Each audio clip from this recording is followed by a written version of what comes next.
Right. Hopefully the transmission is better here. I was trying to do it over there and the transmission got weak. Let me see if it gets weak.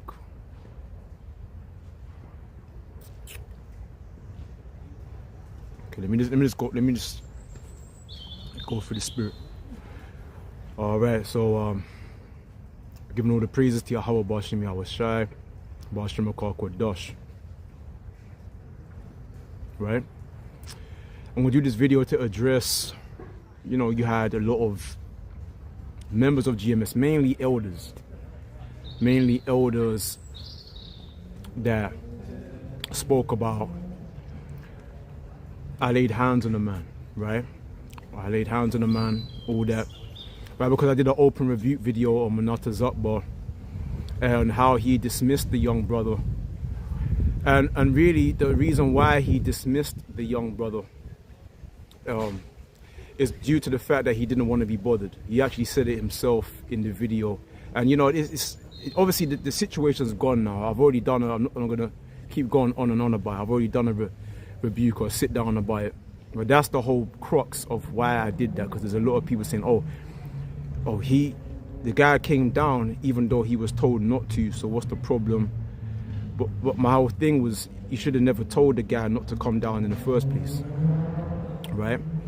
And also, the reason why I told him to come down really is because he does not want to be bothered, right? He's out there in the highways and byways and doesn't want to be bothered. That's the whole point, okay?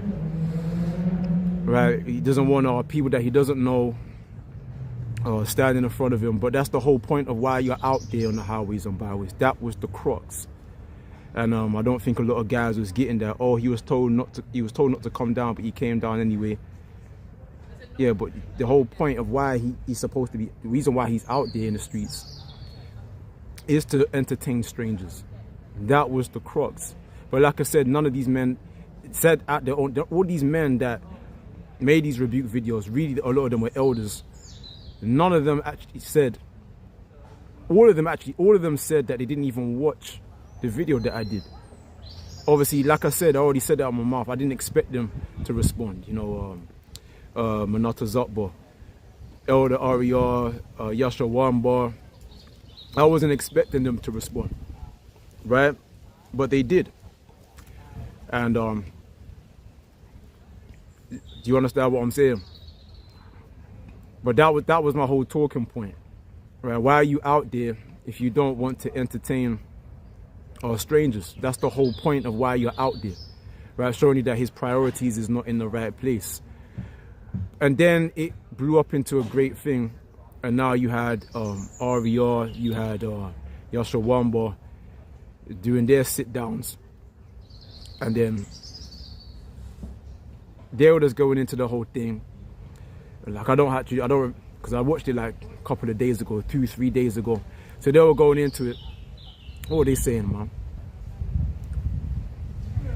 They were saying how, you know, the whole thing, they didn't really actually bring out any scriptures. All they were doing was just making remarks about. That's what they were doing. You know, and not actually tackling my talking point, because like they said out their mouth, they didn't actually watch the video that I did. So why would you reprove a matter that you haven't even examined? So that's a folly onto majority of all the, take us a great Millstone. That's a folly onto them. The fact that they didn't even examine the matter before they even rebuked. Okay, and talking about, these are supposed to be elders, man. These are men in high position, men of renown within Great Millstone that are in authority over other men. Because in their mind, they feel like they're too high to examine a matter that's being put forth against them by a man that they perceive to be of a lower rank than them. All right, which is myself. So so they're saying all kind of things, saying I'm hurt, I'm bitter. So all these things, all these deflection tactics, and we all know it's all bullshit. And what else are they saying? This, you know, bringing up dirt on me, saying I laid hands on a man. You know, all the, like, not that they actually care that I laid hands on them. They don't care about that. because it's been like over 2 years ago. So they didn't care about. They're only bringing it up now because they're trying to back their boy, which is Manata Zakbo, right? So it's not that they care, but they need to save face. They need to defend the name, the reputation of Great Millstone by bringing up the, oh, see, but look what he did. Why is he getting involved? Mind your business. They're saying all these things, right? But these are the same men that be all up in the business of IUIC and all these other Israelite groups, all these other, men and everything. Like, they'll be all up in their business. But when you try to bring it home to them, they don't want it. They can dish it out, but they can't take it. So that's basically what it is. And that's what we've seen. This is what we've seen. Okay, like I said, we don't actually have any personal issue with Great Millstone. Okay, but naturally, it comes with the territory as a prophet. If you see shit, naturally it's vexing. And naturally you call it out. The same way you call out the shit on IUIC, the same way you call out the heresies on all the Israelite camps. Do you understand? Oh, he's bitter. Listen, man, we understand that the Heavenly Father might make it where we all might be in the kingdom. We all get delivered. Right? So we're all going to be laughing about it in the end. Okay? We're all going to be laughing about it in the end.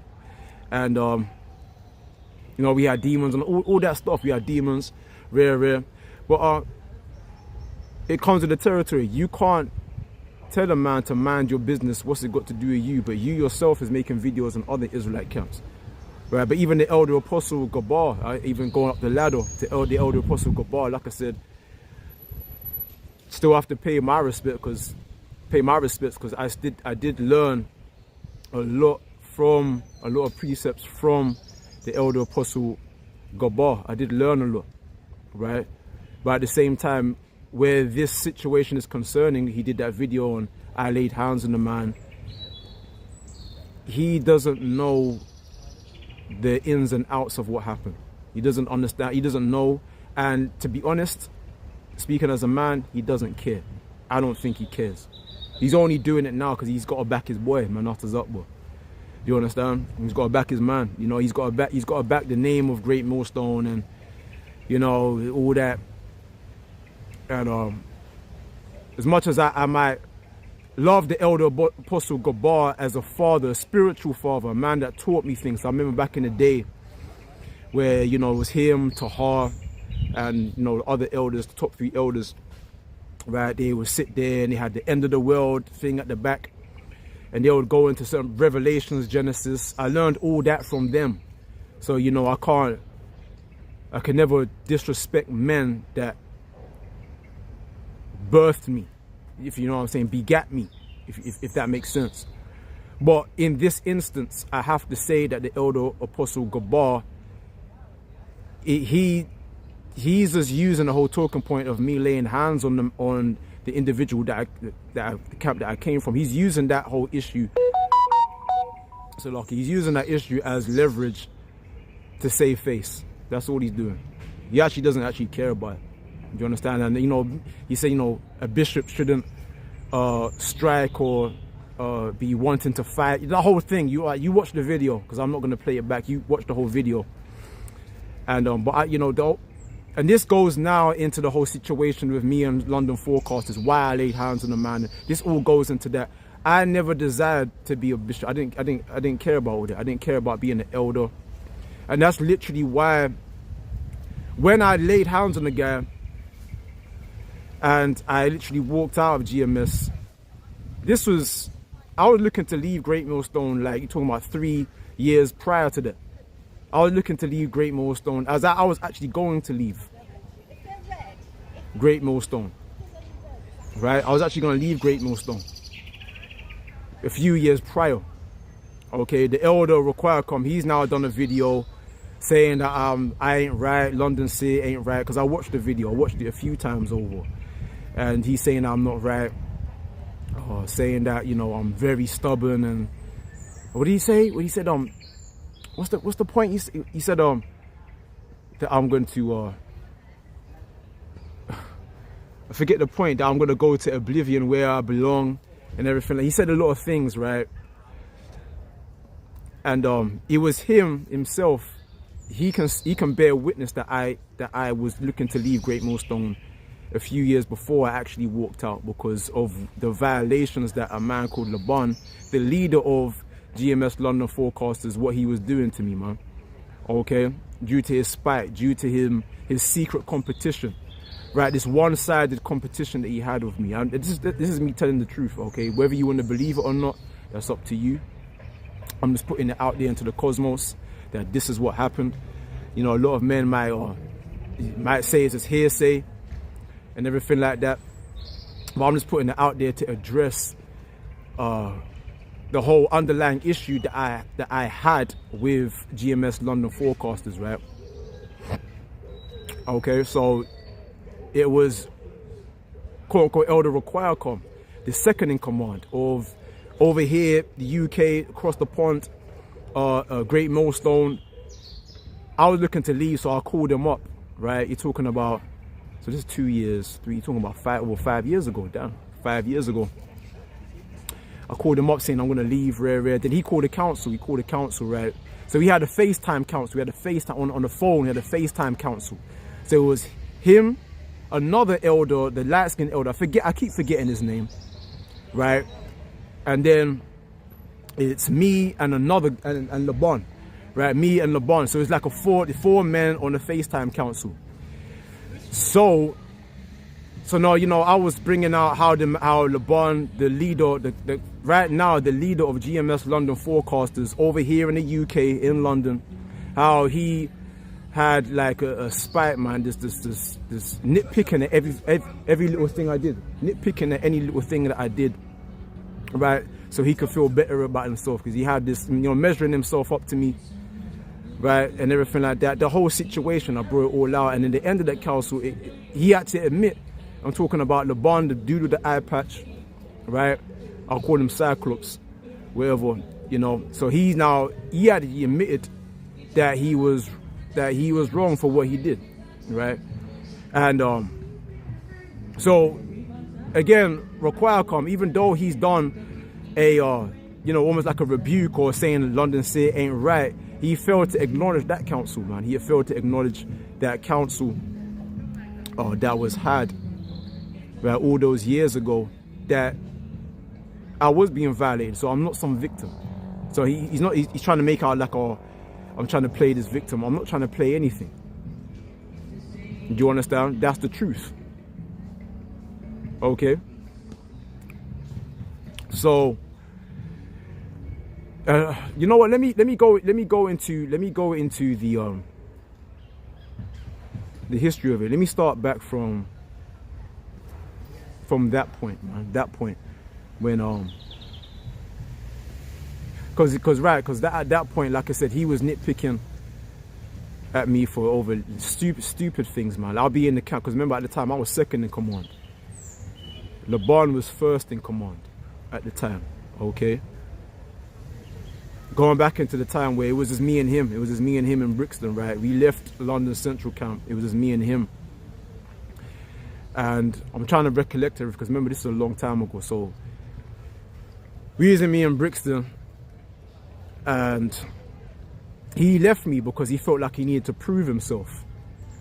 Because remember, at that time, I basically took the lead.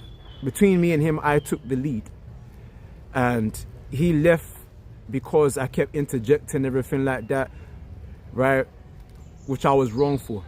I was wrong for doing it. But back then I was young, man. I was young. We both were young. Do you understand? I was wrong for that. And I wronged him. You know, understand? I'm talking about Laban, the leader of GMS London Forecasters, right? And so he left. And you know, after a year, I went back to him, and then we come back together and everything like that. And he actually told me at one point that he always believed that I was better than him. He always believed that he actually told me that. He actually believed that I was always better than him. And, but you know, that's something that a man, you know, you tell a man that on a secret. You don't want to let everybody else know that. So he told me that. And, I remember at one point, Requirecom asked me why me and him wasn't teaching together. I remember that phone call. I don't remember at one point, but Elder Requirecom asked me, why are you not teaching together? And I didn't want to tell him the fact that LeBron, you know, he felt like I was better than him. I didn't want to tell him that because, again, that's like almost like a secret. That's an intimate thing that, you understand what I'm saying? But now I feel like I've got to bring it all out. I've got to bring it all out based on, you know, all, you know, elders is now saying I laid hands on the man. I'm going to get to that. I'm driving home into that, okay? But I'm just going into the history. I'm breaking it down the line because I don't want to be all over the place. So, eventually, Requirecom, the second in command of UK Great Millstone over here in the UK, he put LeBron first in command, made me second in command, right? Made me second in command. I knew it was like retribution for how I treated him. I was always interjecting back in the day and everything, like whatever. And then ever since he became first in command, he used that position to spite me, to get back at me, man. Right? That's the truth. Okay, how do I know? Because like I said, we had a four-way council where Requirecom was there, and LeBron admitted that that was the case. He was doing that, right? He was actually doing that, right? And in the end of that council, that four-way count, that FaceTime council on the phone, all right, like I was going into, LeBron was like, oh, I'll be the bigger man. I'll be the bigger man, right? And then Requirecom had to check him and says, we're not doing that. And this is exactly what I was saying, that this guy, LeBron, he always was trying to play power games, you know, always trying to get the leg over on me, trying to be the bigger man. And that right there was proof right in Requirecom's face that that's what he was about, man. He was trying to just prove that he was the bigger man over me. Do you understand what I'm saying? Trying to prove he was the bigger man, right? He said, oh, you know, I'll be the bigger man. And he was about to go into something else, but Requirecom immediately cut him off and said, you know, we're not doing that. But as that Requirecom didn't clock that this is the type of man that he is. He's the type of man to try and exalt himself and try, you know, he wants to be the bigger man. He's got some competition with me, like a one-sided beef. He wants to be, even though he was violating me, right, nitpicking at any little thing that I do just so he can feel better about himself. Okay. One time, I remember one time, man, you know, what was it? There's so many occasions. One time he was like, telling me to take off my hat. Because I had a hat, like a multicolored hat, right? You know, red, yellow, black. And he said, oh, you got to take that off. These are Rastafarian colors, man. You got to take that off. Again, trying to make me look like the bad guy just for wearing a multicolored hat. And another time, he like, oh, you know, you got demons on you. Because one time I was stretching at the camp. Because naturally, if you at camp and you standing there for hours on end, right, you're going to stretch because your back's hurt. You standing there for hours on end. And the man was like, you know, I think you got demons on you, man. You got demons on you, man. And I was like, and he showed me the clip of me stretching in the camp. And I was like, bro, like, I'm stretching. So I always knew that the man was after me, man. Why? Because this is his lick back. This is his get back. Okay, so that's what I was saying. That's why we had to have that faith. And I was, like I said, I was looking to leave Great Millstone. I was looking to leave Great Millstone from back then. Okay. And that was like 3 years before I actually left. Before I actually left Great Millstone, and I laid hands on the guy. His name is called, you know, Caleb of GMS London Central. We're part of that same camp over here in the UK. This is all 3 years prior. So now we have that FaceTime council, right? And everything gets brought out. I was saying that, you know, LeBron is due to eye patch. He's been violating me, you know, trying to, you know, nitpick at everything I do. Everything like that, just so he can feel better about himself, so he can feel that he has got some type of preeminence. Remember, he's first in command, I'm second in command, but he still feels like he's got to prove that he's better than me. So that all got brought out at the FaceTime council, and it was true, bro. It was true because he admitted it. LeBron, he admitted that that's what he was doing. But even in that, he had to say, "Oh, I'll be the bigger man. I'll be the bigger man." And then Requirecom, we're not doing that. We're not doing that. So Requirecom should have clocked right there that was his MO. Because remember, that LeBron said it to my face. Like, he has a need to be the bigger man. And you see that right there. Let me go into the history. So let me talk on. So he said he felt like he needed to be the bigger man. Require.com checked him. And then Require.com basically saying, all right, from now on, you two are going to rule GMS London Forecasters together. You're going to rule all them brothers that right now in GMS London Forecasters, you're going to rule all them together. You're both going to be first in command. No first in command, second in command. You're both going to be ruling them together. I knew right from there that would be a problem. Right from there. But I never said anything because at the end of the day, let the laws will be done. These are orders. I followed it. And lo and behold, right after that, what did LeBron do? LeBron took the men without me knowing and put them into the bushes. Me, I'm a frontliner. I'm a striker. I take pride in being a striker, a man that makes my body a living sacrifice on the streets, on the front line. And LeBron, he took the men into Clissold Park, man. Clissold Park. And I just went along with it because remember, he didn't discuss this with me. He just went there, like he put the men there, told all the men, you're gonna be there, we're gonna be there. And then I was like, well, I had no input in that. But I was like, all right, cool, whatever. So I had to ask around the brothers, where you guys gonna be? Because I heard that them man are in a certain area. So I was like, where are you guys gonna be? He said, oh yeah, we're gonna be in Vauxhall. So I just tagged along, right?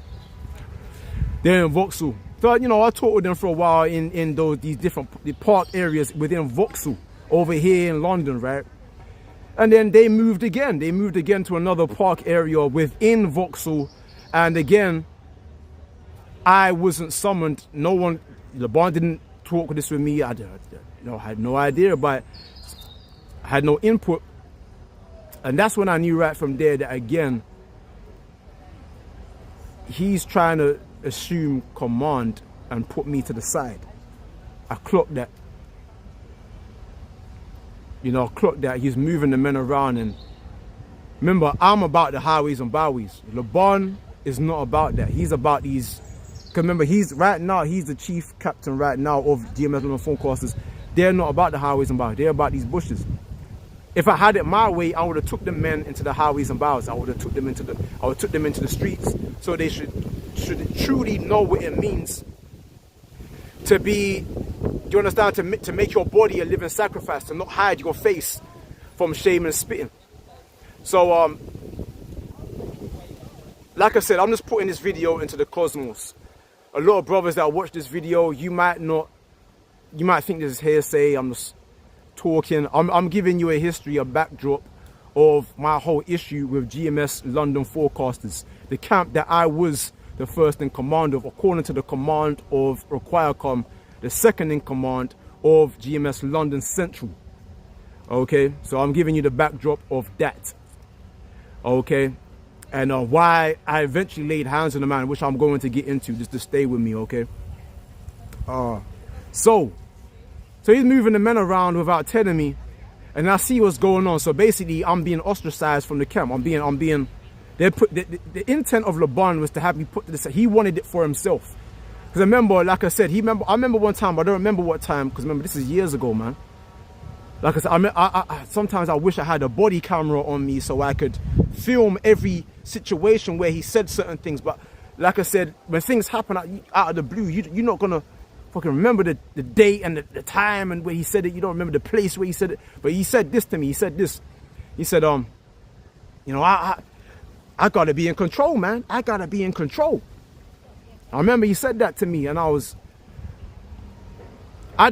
never cared about authority and being called an elder. I never cared about that. I didn't even care about being. I remember at the time, before Require.com, Elder Require.com of GMS London Central, before he told us that me and him were gonna rule together, I didn't mind playing second in command. I didn't care. I didn't care about all that. I just wanted to teach the word. Do you understand?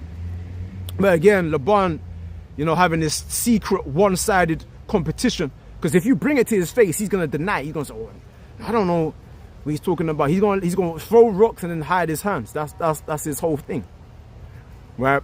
But anyway, So he's moving the men around within different areas within London without telling me.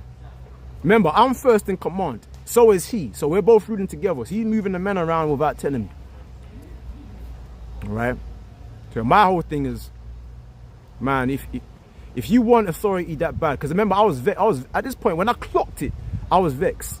I was angry. I was like, I'm not even going to confront him because I don't care. I don't care about authority and being called an elder. I didn't care. You know, first in command. You know, real power is defying gravity, man. Real power is teleporting to different areas. Real power is walking on the sea. Real power is immortality. That's real power. That's what I'm striving for. That, man. To be out there in the streets trying to prove myself, trying to bring in brothers, trying to, you know, present men before the Lord and say, this is what I brought forth. That's my thing. Right? But Laban, he just wanted authority over men. He just wanted men subject to him. Do you understand? And I was like, listen, if you want power over the men that bad, are you gonna, you know, make plans without telling me? Basically, make a party and not invite me to the party. I'm not gonna show up. I'm not gonna show up. That's why I went to the highways and byways. That's what you saw.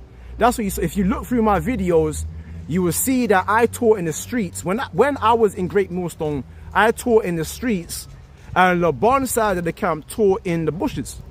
They taught in these secluded park areas, all these, right? I said to myself, if you want the camp that bad where you're willing to supplant me and, right? Remember, just after we had a FaceTime council where it got brought out, you was violating me for all this time. Nitpicking at everything I do, just so you can feel better and prove that you somebody. I said to myself, you know what, man, if it means that much to you, keep it. Keep the camp. Keep the camp, man. Keep London Forecasters, keep that camp, man. And I'm going to tell you something about a lot of the men in that camp, right? I'm a one, Ariar. I'm a one, Ariar. Yakal. Who else? I'm Ariar. I'm a one, Yakal. Yoramio. Right? It was me that brought them into GMS, man. And I'm going to have to go into that, man. I have to go into that. I have to go in. You see that there's so much history, there's so much ins and outs. Do you understand? The same guy, Yoramio, the guy that's talking so much rubbish against me right now, you know, he's like the second in command of Gmslondon Forecasters. He's in Great Millstone because of me. Right? He's saying that he'd kill me, he wants to kill me, but he took that video down. Right, because you know I don't watch their videos, but brothers that I'm affiliated with, that I'm associated with, watch their videos and they make clips of the video and they'll send it to me. I'll watch the video and I'm like, okay, but they're not telling me that the man in his car is telling me that he wants to kill me. I'm like, but then he took the video down though. You know, talking about GMS exalt the Most High. Right, Yoramio, he's the second in command of GMS. London Forecasters, right? The small, short guy. He's in GMS because of me. Him and some other guys in that camp, not all of them, but some of the guys in that camp, they're in GMS because of me, right? That's the truth. That's not me trying to get vainglory or nothing like that. But that's the truth, and that's what my thing is in terms of integrity, right? Yoramio, this guy himself, he's talking a whole bunch of madness against me, you know, accusing me of, you know, there's a lot of things he'd be saying. And my whole thing is, if you had any integrity as a man, if you had any integrity as a man, right? I'm talking about GMS, exalt the Most High, Yoramio, if he had integrity, just like David had integrity when King Saul brought in David when everybody else refused David, even his own brethren, his biological brethren. It was Saul that brought in David. And then through the Spirit, I believe that's why David never really disrespected Saul, because it was Saul King Saul himself that brought in David, man. Right? So it's an honor thing. It's an honor. It's a code thing. Like you're not gonna disrespect the man that brought you to where you are. But you know, GMS exalt the Most High. He doesn't have that level of integrity. He doesn't have that, man. You know, because remember, it was me that brought him in. Because it was me that I wanted those guys to be a part of Great Millstone. Right? Your Ramya, One, your Carl, over your. Right? There was other men. There was a lot of other men. I wanted them to be a part of GMS. And I went, because remember at the time, Laban was first in command. Remember that at the time, he was first in command. I was second in command. So I told Laban, I said, listen, these men, remember Lakamar of old, the two Lakamar. Raquelcom knows what I'm talking about. The Lakamar of old. Okay, the tall Benjamite guy that was once upon a time, he was in London Central, in Oxford Circus, the tall Benjamite guy. Right? All those men was underneath him. Because remember, there was a separation. Lakamar, he went his own way. He fucked off, right? Right? Because when I came into the London Central, I saw that there was a breach, you know. It was Lakamar, this other guy, kind of one, if I forget his name, but he left now. And then all the men were there. But anyway, I told Laban to say, listen, Lakamar, he's now left the men. He's fucked off to Jamaica. He's a hireling. He fucked off. And now he's left the men alone. Ashan was in that camp. Ashan, right? The leader of Church of Yahweh Shai, right? Yeah, he's now bugged out. He's bugged out now, man. Right? He's bugged out now. But he was underneath Lakamar of old. And he was calling me saying, oh yeah, these men, you know, rare, they need leadership, because remember, he knows me from Peckham. He knows me from Peckham, rare. And he kept calling me on the phone. Yeah, these men need order. So I came down once to try and rare, because he knows that, you know, I've been in the truth before him. Ashan, I'm talking about Ashan, the Ghanaian, the dark-skinned guy, Church of Yahweh Shai, him. Do you understand? He was calling me saying, oh, these men need order. So I made a couple phone calls. I came to Laban. I called Laban. I told Laban about these brothers in, you know, over there, right? Because remember, Lakamar of old, the tall Lakamar, he fucked up to Jamaica, right? So he left those guys on the side. So I made phone calls to brothers in GMS, talking about Laban, the man who's first in command at the time that was over me. And I told him, you know, he's got these brothers over there. They need order. Because I remember, Lakamar fucked us to Jamaica. And he was like, Laban was like, they could be spies. We don't know. But I was like, no, I know. Because I visited those guys. Those guys, they're cool, right? They're sincere, rare. He was like, okay. And then Laban was like, if you feel so pressured, go and contact Raquelcom, who is the second in command of over here across the pond, the UK London Forecasters underneath Ramar, older Ramar, right? So I contacted Raquelcom, and I told him, let's say, look, we got a bunch of men. They're good, they're rare. Then Raquelcom was like, okay, cool, we're gonna meet up in King's Cross. Gonna meet up in King's Cross. So we met up in King's Cross. There was a big gathering of London Forecasters, me, Laban, Dabar, the brother from Scotland. He's gone back into the world. The beloved brother, Dabar. Right? The beloved man, Dabar.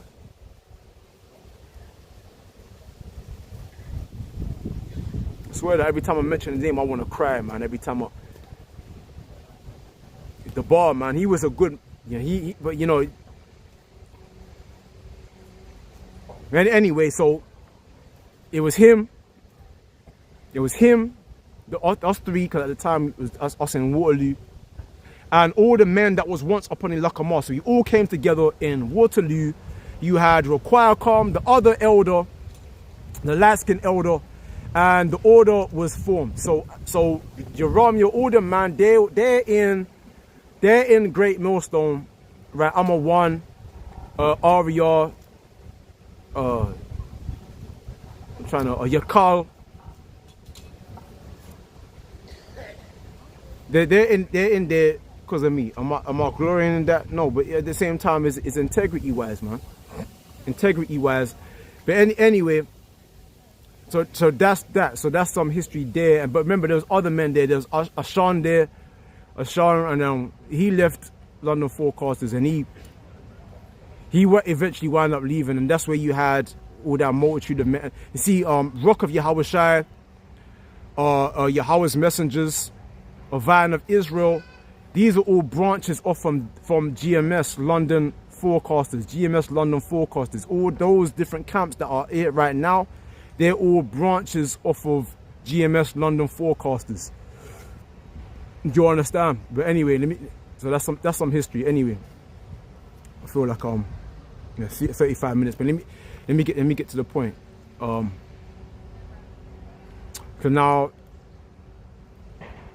that's that. So he would violate me, rare. So then you had the FaceTime council. You had that FaceTime council where it got brought out that LeBron was violating me for all these years. He admitted to that, rare. And then he was moved. Then the elder Raquel told the two of us that we're gonna rule GMS London Forecasters, and then he took the men into the bushes without telling me. Right, had no input in it. Then after a while, I saw that he was moving the men around in these different bushes and wasn't telling me. So that's where I'm talking about LeBron, the leader of GMS London Forecasters, man. But at that time, me and him were both ruling the camp together, because remember we had that four-way council where he was violating me. So like, if I feel like I'm jumping around, certain brothers probably don't even know what I'm talking about. Okay, so remember this was a few years ago. So I'm even me myself, I'm trying to recollect certain memories. Okay, so like, if brothers in your mind, what's he talking about? I'm talking about the history of GMS London Forecasters and certain shoot-off camps from GMS within London and where they came from. Okay, they came from GMS London Forecasters. But anyway, so LeBron himself, there was a time where this guy, what's his name, Yaramia, GMS Exalt the Most High,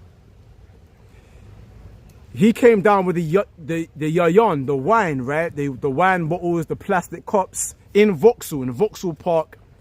And he came down with the wine, you know, all with the brothers and GMS London Forecasters. We're drinking wine, rare. Now you have LeBron himself, the brother with the iPad, the one-eyed brother.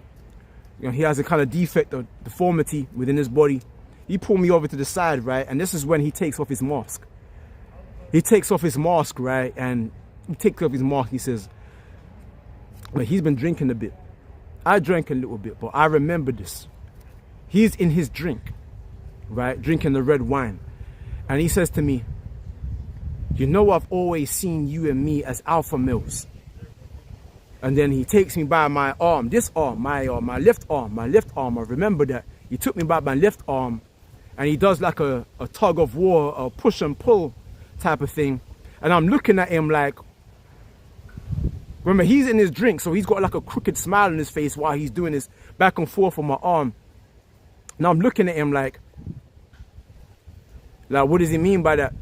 Because remember, when something comes upon you suddenly, you don't really understand it. Now that I've clocked it, now I understand what he meant. He felt like he was in competition with me. Okay, a one-sided competition. Because remember, I don't look at LeBron as being a man that I should measure myself up to. I don't really look at him like that. I just look at him like a dude that I knew from GMS London Central. I met him in GMS London Central, and we taught in Brixton, and he's been on, ever since then, he's been on his vendetta against me. Now, he will lie. If you bring this to him, he will lie. He will say, oh, he'll throw rocks and hide his hands. You know? Like I said, you could, everything I'm saying right now could be hearsay. It could all be hearsay. It's all hearsay to you, man. Because remember, I don't have a second and a third witness. I don't have a second and a third witness. I remember when I was in GMS, I was by myself. I was the only man that stood for the highways and byways. All the rest of them guys over here in the UK, GMS in the UK, not talking about in America, I'm talking about in the United Kingdom. They all went to the bushes. When the elder apostle Tahar gave that edict, because remember the first lockdown, when you had the 6 feet measures and the whole thing like that, they all went into the bushes. I didn't give a crap about that, man. I still stood for the highways and byways, man. I stood for the streets. Stood for the highways. And do you understand what I'm saying?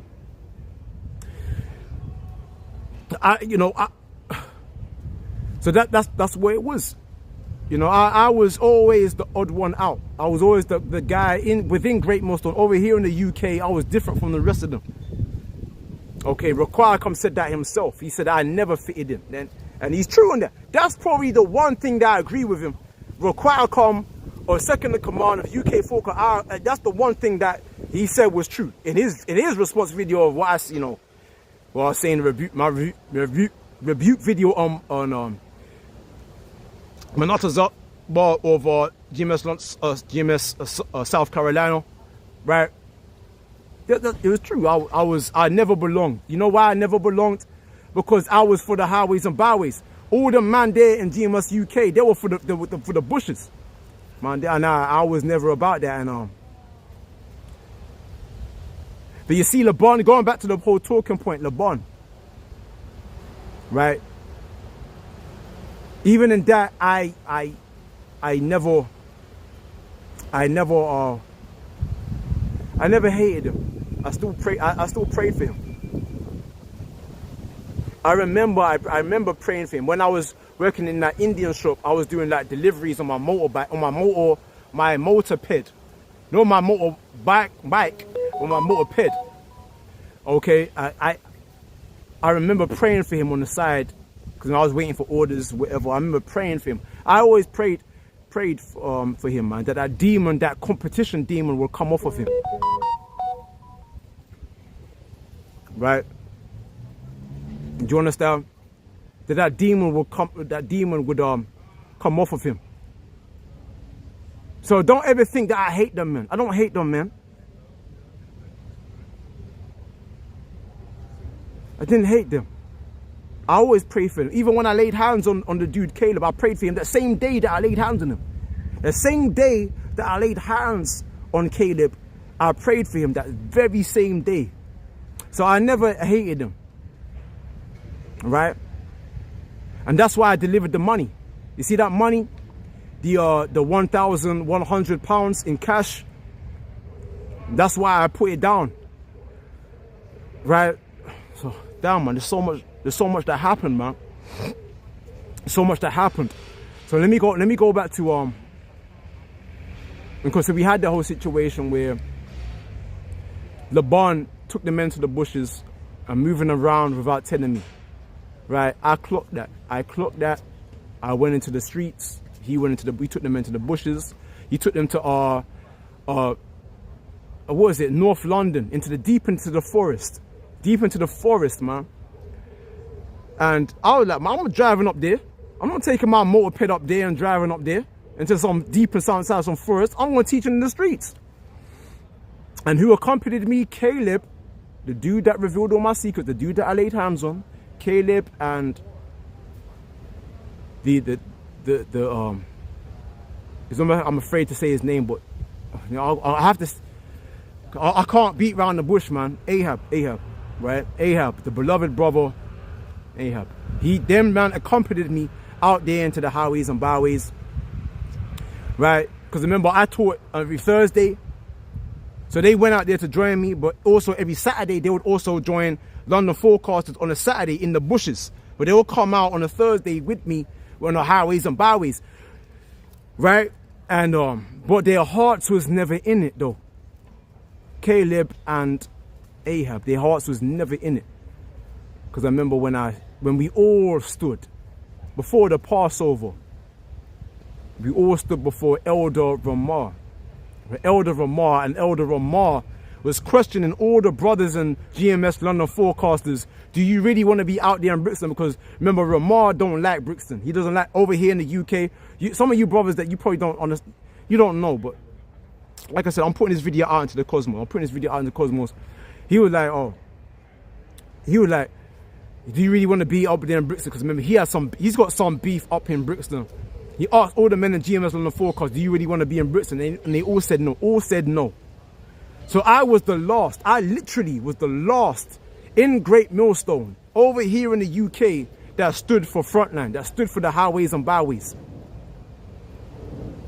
But when we stood before Ramar, I was kind of surprised. You know, Ahab and Caleb, they wanted the bushes. They didn't want to be out there in Brixton. I was like, so remember, our whole season they were out there with me in Brixton. So I'm like, so why was you there and you didn't even want to be there with me? I was like, but you know, it's all for the spirit. They didn't want to be there, and it had nothing to do with Brixton.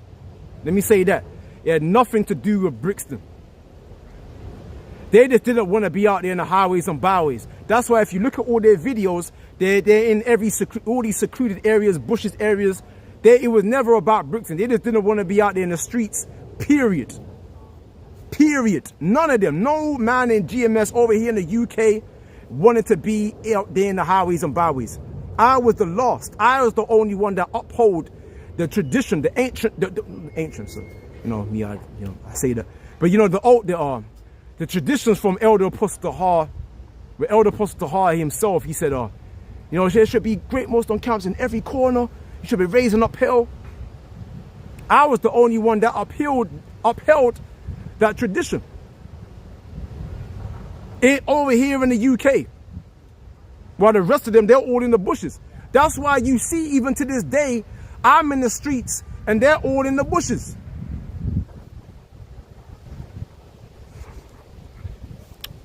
So I was always different from them. I was always by myself. So I separated from London forecasters. They taught in the bushes, I taught in the streets. Ahab, Caleb, they joined me. And then there became a point where the money came in, the £3,000. 3,000 grand, right? 3,000 grand, 3 grand, which is £3,000. A certain individual came in with 3 grand. I'm not gonna put the details of that person, but an individual came down with 3 grand in cash money in the envelope, and in pen, it said Brixton Profit on that envelope. Brixton Profit. Who's the Brixton Prophet? Me.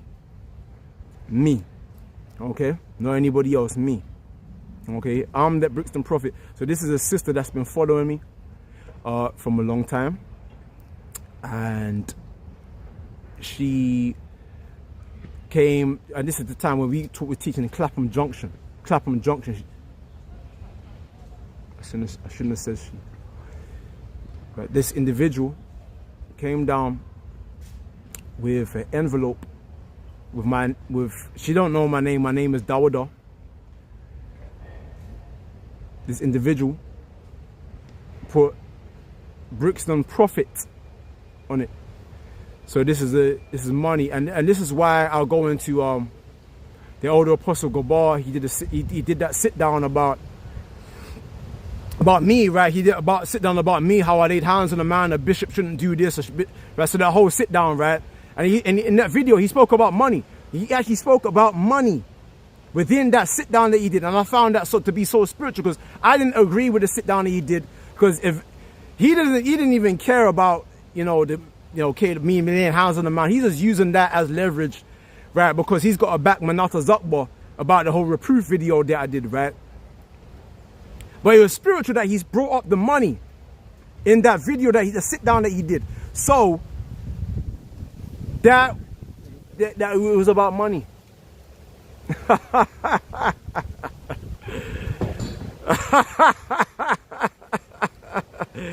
It was about money, right? And it was about money. Don't listen. They might do a response video and talk about Gmslondon forecasters. All you want about it? Don't listen to their crap, man. They're lying. It was about money.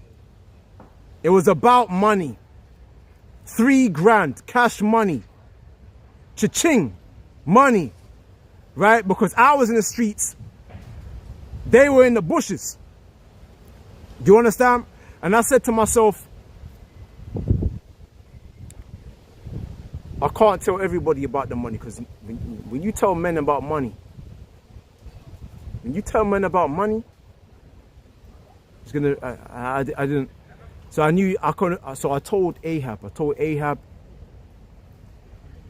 Ahab was like, when I told Ahab, immediately Ahab was like, no, this is between you and Caleb. It's between you and Caleb, man. And I was like, straight away, because remember, Ahab was always hooking me up with money. Because remember, I during that time, talking about brothers that know, you brothers that weren't there, you don't know, you're just hearing. It's all hearsay. Everything I'm saying is all hearsay to you. So like I said, I don't have another man to confirm anything that I'm saying. But Ahab was giving me, a little something, every week. Because remember, he's a genuine man. Throughout GMS in the UK, he's known for his sincerity. He is a known man for being sincere. He's known for that. Right? And me and him were like this.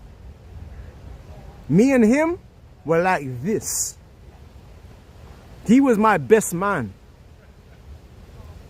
That's why he came with me out there on Thursday. We were out there in the highways and byways. So anyway, let me get to the point. So now he would be the one giving me little things every week, because I hadn't. But at the time when I got the three bags, the 3K, I didn't have no income. I didn't have anything. So I told him. He said, "This is between you and Caleb," and it was spiritual that he said that. I was going to tell him about the amount. He didn't know about the amount though. I told him that it was money. He knew about the money because he was there when the individual came down with the money and gave it to me in that white envelope. So I remember going to Caleb now. I spoke to Caleb. I said, listen, man, I'm going to give it to you. I'm going to give you your cut in September. Remember, this is talking about, the individual came down with the money. He's talking about what? July, like around July. Because I remember it was summertime. So it was like July, man. June, July. And I remember I told Caleb, I'm going to start my job in September. So I'm going to give it back to you. I told him. I remember I'm over Caleb, right? I'm over Caleb. My position was over him. And he was good. He financially, he might have been struggling, but he was better off than me. So I told him, I'm going to give you your cut, your part of the money at that time. He said, don't make a promise that you can't keep. That's what he said. Don't make a promise you can't keep, right? Don't make a promise you can't keep. So he's calling my bluff, basically. He didn't think I was actually going to give him the money, right?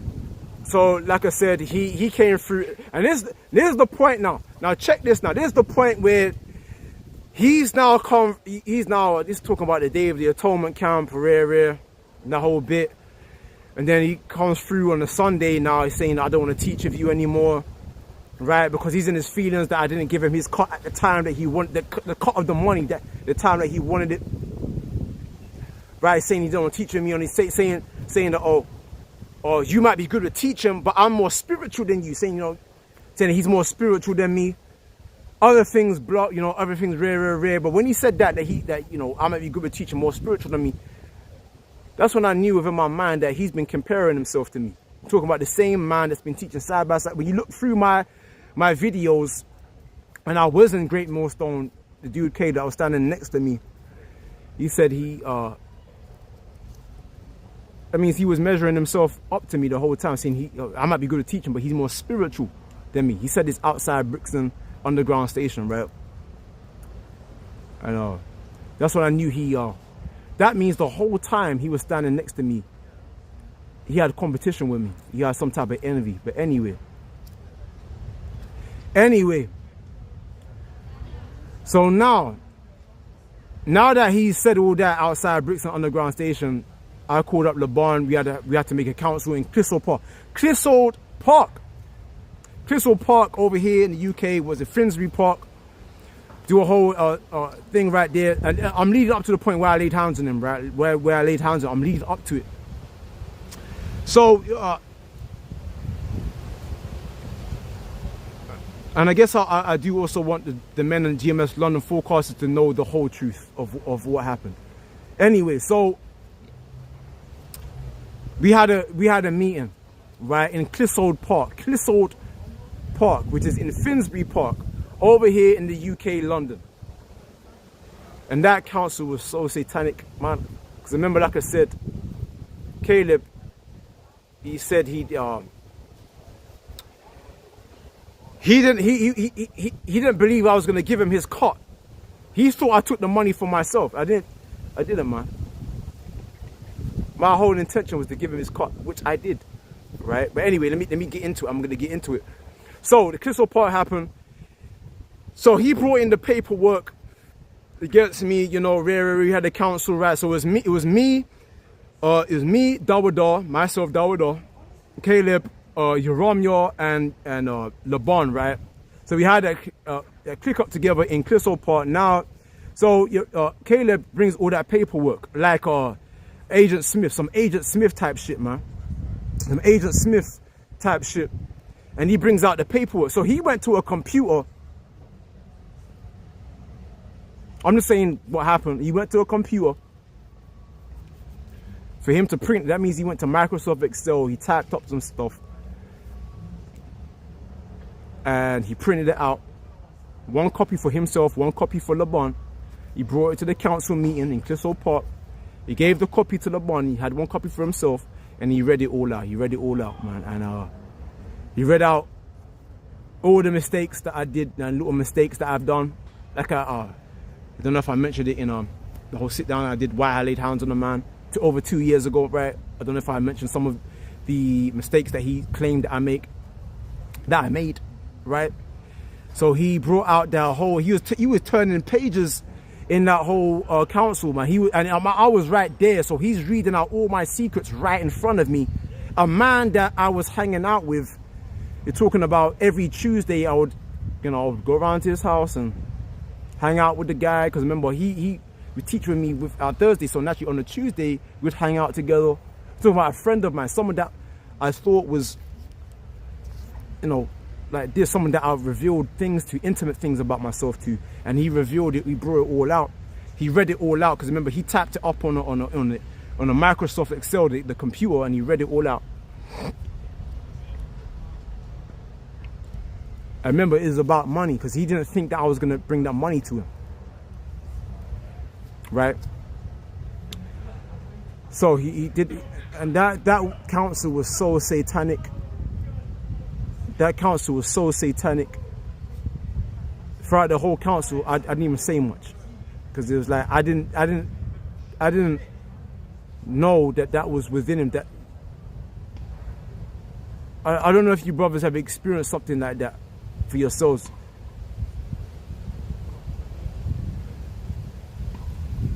That was traumatizing for me. That was traumatizing for me, man.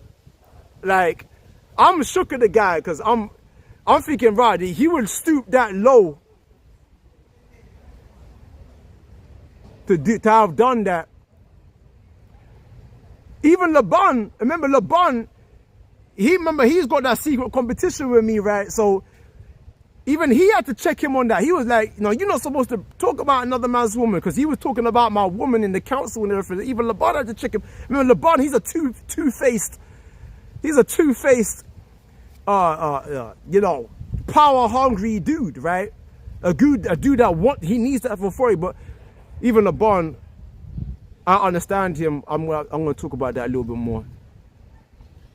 That. And that's the part of the reason why I just let him have the camp. When he took the camp, I just let him have it, because I understand LeBon. I've lived with him. I know there's no one that knows LeBon more than me. I don't care what even London Forecasters, London Central, GMS London Central. No man knows London Forecasters more than me. I know him, right? The reason why he took the camp, the reason why he felt like the need to prove himself, is because he feels inadequate. He feels dwarfed by me.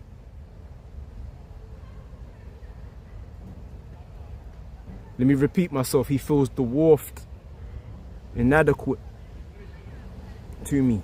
That's not me trying to lift up myself. I'm saying the truth. That's why he had to always nitpick at everything I did so he felt better about himself. So he could feel like he's a somebody. And that's he felt like he needed it. And that's why I just let him have it. Because I don't care about authority. I don't care about the corruptible crown. I'm about just bringing in brothers, man. I'm about that. I'm about being in the streets, bringing in men. I'm about that in the streets.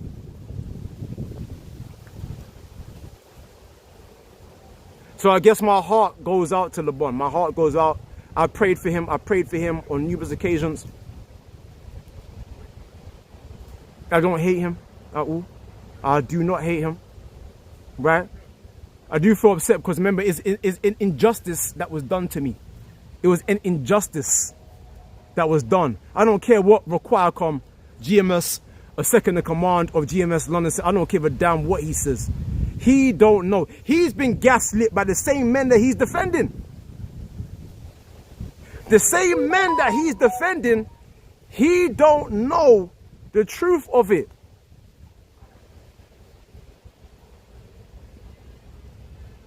He doesn't know. Like I said, in the kingdom, we're all gonna, in the kingdom, in the world to come, we're all gonna say that we had demons in us. We're all gonna say that. We're all gonna But now you want me to acknowledge why I laid hands on him, because remember, hear this. Okay, hear this now. Now, okay, he brought out, talking about Caleb. He brought out all the information against me. He brought out all the information. That's why I said to myself, raw man. That mean he was taking notes, man. He was counting mistakes. He was the whole time he was standing next to him. He was counting mistakes. Like you talking about agents and your GM. Great most don't talk about agents and shit like that. But there's the agent, man. You know what I'm saying? The agent, he was counting mistakes. And I was like, I thought he was my friend. You know what I mean? Like I told him things about me that right now I'm looking back and thinking, I shouldn't have told him that, man. Right? So now that he's brought it all out now. So what happens at that council, Clissold Park Council, right? What happens is he brought all the information. They say, oh, we're with Caleb. We're rare. And I'm just like looking at that. What? You can see he's flattering LeBron, saying, that doesn't have the same history as you, LeBron. And then LeBron is all that nodding his head. And I'm just like, so that's flattery, you know. I'm looking at that. I'm just like, LeBron's kind of feeding himself like, yeah. I was like, yeah, like you, LeBron. And looking at LeBron. You know, LeBron is nodding his head, feeding himself. I was like, what the fuck? And I'm standing there looking at the two of them. I was talking about Caleb and LeBron. I was like, what the fuck? And I was like, but anyway, that part got put to, but anyway, it got to the point where Caleb got brought up. I was put to the side.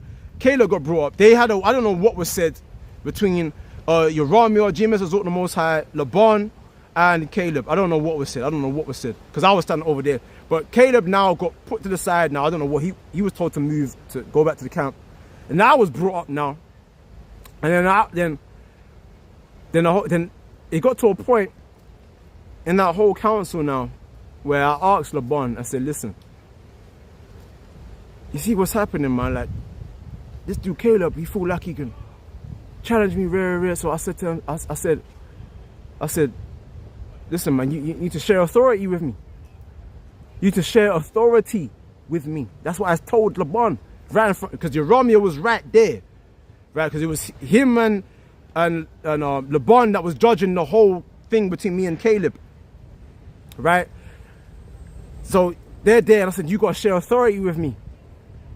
I said, let me take the men in Gmslondonforecasters. Let me take them into the streets, and then let me take them in the streets, and then 1 week, and then you take them into the bushes another week. I said, let me make it even.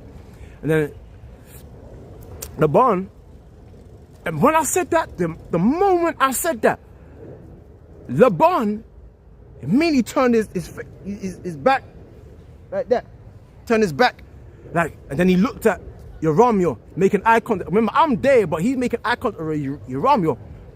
Then he said, well, I don't know what the brothers might think about that. Because remember, there was a situation where, remember, just like I said, all the men told Ramar that he did not want to be out there in Brixton. So he's basically capitalizing off of that he sees that the men don't really want to be out there in the streets. They don't want to be out there in the highways and byways. The men in Gmslondonforecasters, they do not want to be out there in the highways and byways.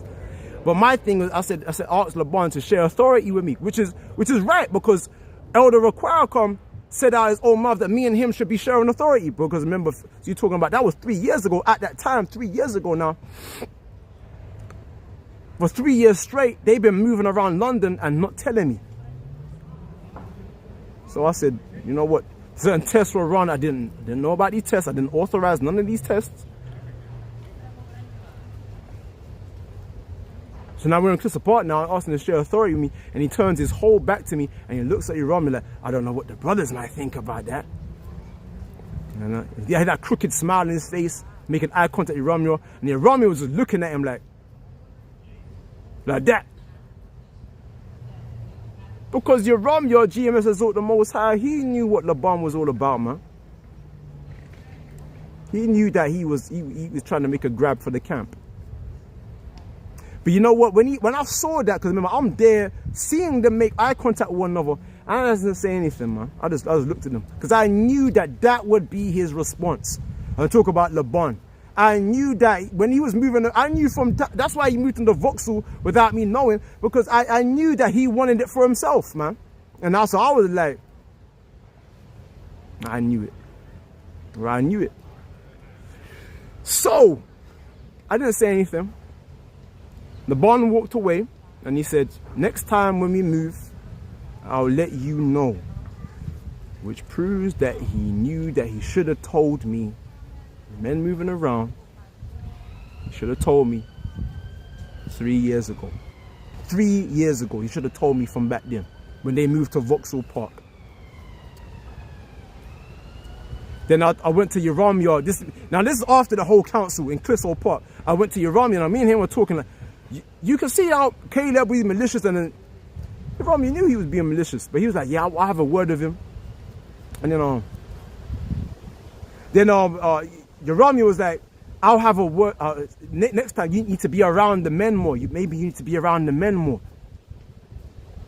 Because remember, I'm teaching in the streets. Them man are teaching in the bushes, so I'm not around the men. I'm in the streets teaching on a Thursday. Them man are teaching on a Saturday. So Yoram is like, you should be around the men more. So that's why he took Caleb's side, because I'm not around the men. I'm not around. So that's why he took Caleb, because Caleb is among them. He's in the bushes with them. So it made sense why Yoram collaborated with LeBron to come against me. Why? Because they don't want to be out there in the streets. I was the last of Great Millstone that stood for the highways and byways in the UK. In the UK. The rest of them, to this day, have not objected to being out there prophesying the chestnut trees and squirrels, man. So anyway, I circulated around. I'm getting to the point where I laid hands on them. Where I laid hands on Caleb now. I'm getting to the point, so I circulated around. Right, because remember, them man went back to main camp. We just finished the council now, so they went back to main camp. I'm there circulating around. Ahab, I remember the beloved brother Ahab. He looked at me and he gave me that. Heads up. Because he's a beautiful man in the spirit. He is sincere.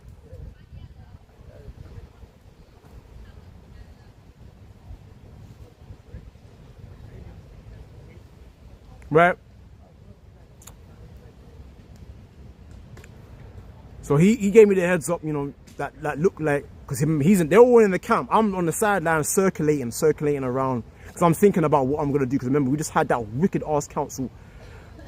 LeBron just showed me what was truly within him from the get-go, that he never wanted to, he wanted to have me out so he could have it all for himself. So I was talking about what I'm going to do, because remember, when I was in GMS, I was always by myself. I was always in the streets. Anybody that know, when I was in GMS, I was in the streets. All them man were in the bushes. So what am I going to do? Because the whole council itself, the fact that he sided with Caleb, despite the fact that he saw the wickedness, right, the flattery that he did. Because remember, he was saying something about how I took advantage of him, of his good nature. That's a fucking lie, man. You liar, man. You know, you liar. But even with Caleb, I'm going to go into it. You know, he lied about that. You know, he brought out certain things. My woman, you know, I'm trying to remember certain things. I can't remember everything. You know, there's a lot of things he brought out because he was turning pages at the council. And so I'm circulating around what I'm gonna do. So I said to myself, I've always been by myself. So my mind frame is, fuck it, man. I might as well just go out with my guns blazing. That's what I said to myself, because I can't go to Requirecom, because Requirecom, he already told me that he doesn't want to hear about anything that I'm got going on with the men in London Forecasters. He doesn't want to hear it. He said it himself, talking about Requirecom, the second in command of London Central. He said it himself that he didn't want to hear it. And which he admitted to in his recent video, his 12-minute video about London City ain't right. He said it himself that it is true. That he said himself that he didn't want to hear it. And remember, he's a man over me. He's a man. So naturally, you say, so why didn't you report the situation to him? He said he didn't want to hear it.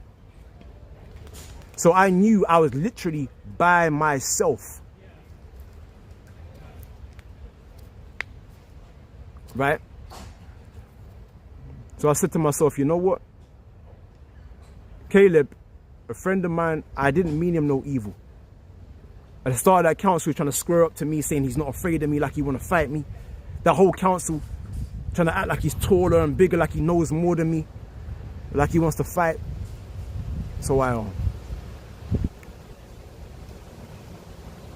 at the end, because I was circling, I was walking around, contemplating what I'm gonna do the whole time. So naturally, when the camp ended, I told Amma one to move to the side, and I approached Caleb, and I told him directly to his face. It says, what did I say to him? I said, you are no friend to me. He said, why are you putting your fingers on my chest? Because I put my fingers on his chest. And I pushed him upside his head. That's what I did. I pushed my head up on his head. I didn't actually punch him. But I did lay my hands on him. Basically, I laid my hands on him. And he fell back, but he had like crooked smile on his face, like his demons finally got onto me. So you know. But now you want me to apologize. You're apologizing me coming to London Forecasters and breaching the gap, everything like that. I've looked within myself. Trust me, talking about 2 years ago. So ever since then, I've been looking within myself. Do I feel remorse? And I said to myself, here it is. I said to myself, you know what the scripture where it says, let me get this. Let me get this precept right now. This is in John.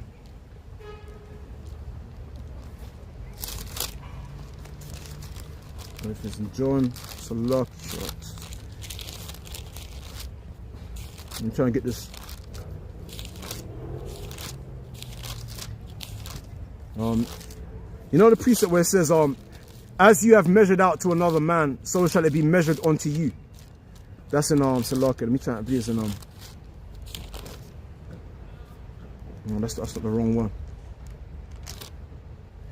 But there's a precept, Salakio. There's a precept that says, as you have measured out to another man, so as shall be measured unto you, right? So I said to myself, if Caleb did to me what I did to him, right? If I measured what I measured out to him, if he measured it back onto me, if he laid hands on me for revealing his secrets, if he laid hands on me, if he punched me or pushed my head for revealing his secrets, knowing that I did give that, because I did give that this money to him. If he knew, if I did that to him, right? You know, I revealed the secrets and he went upside my head, I would feel like I deserved it. That's just me. That's when I was circling. That's how I was thinking. I feel like I would felt like I deserved it. All right. I wouldn't have taken offense. I would have said, he really did mean it, because he came through with the money eventually, and that's what I want to go into, because eventually I did come through with that money. I came through with his portion of the cut. We're talking about £1,100, 1,100, right, over £8,000. And even how I got that money was spiritual, because I didn't even think I would get that money. Because remember, at the time, I didn't have no income at the time. I didn't have nothing. But anyway, you're talking about October, in the middle of October, right? Because remember, when I came through with that money, talking about £1,100, really I would have came a week before, because I already had the money, right? But because on that Saturday, it was a bit late. It was like 5 p.m. It was like 5 p.m. when I got that money. I'm not going to go into how I got that money, because it's spiritual. It will go over your head how I got that money.